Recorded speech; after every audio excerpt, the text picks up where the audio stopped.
Welcome, hello all, and thanks for tuning in. My name is OT Tom, and I'm an occupational therapist, OT, at Shodair Children's Hospital.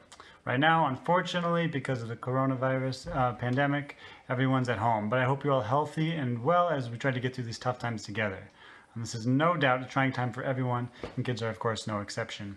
That's why I'm going to share with you an OT's perspective on how to build lifelong skills with your kids while having fun.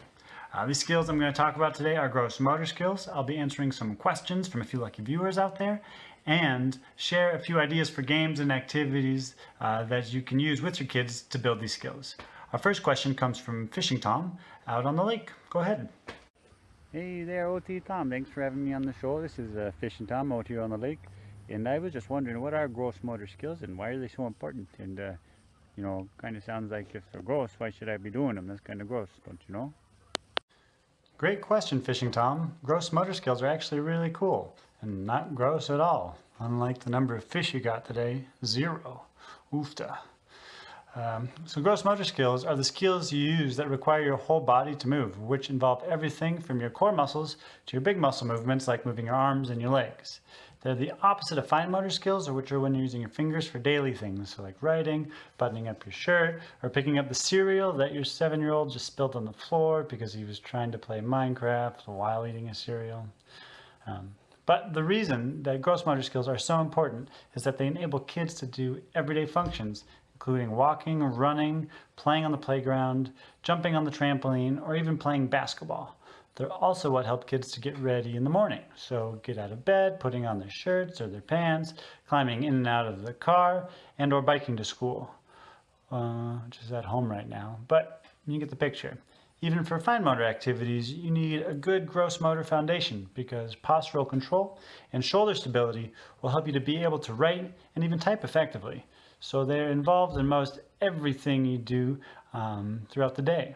So our next question comes from French-Canadian Hockey Tom. Go ahead. Thanks for having me on the show. I was wondering, when I am playing hockey here in Montreal, am I using my gross motor skills too?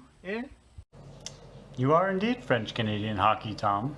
Hockey is a sport that uses a lot of gross motor skills, like hand-eye coordination, bilateral coordination, which is when you use two sides of your body or both your arms at once, balance, object manipulation with the hockey stick to hit the puck, and motor planning, being able to physically do what you're planning on doing in your mind's eye.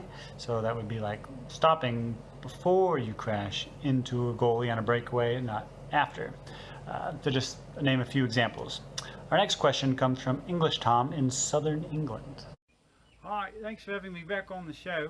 I was wondering what the benefits are from having good gross motor skills. Cheers.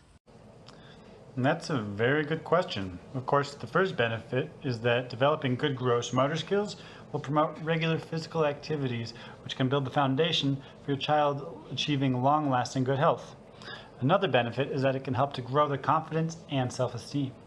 It can also help to relieve and release stress and frustration, which we know is kind of abundant these days, and can even help kids to developing coping skills.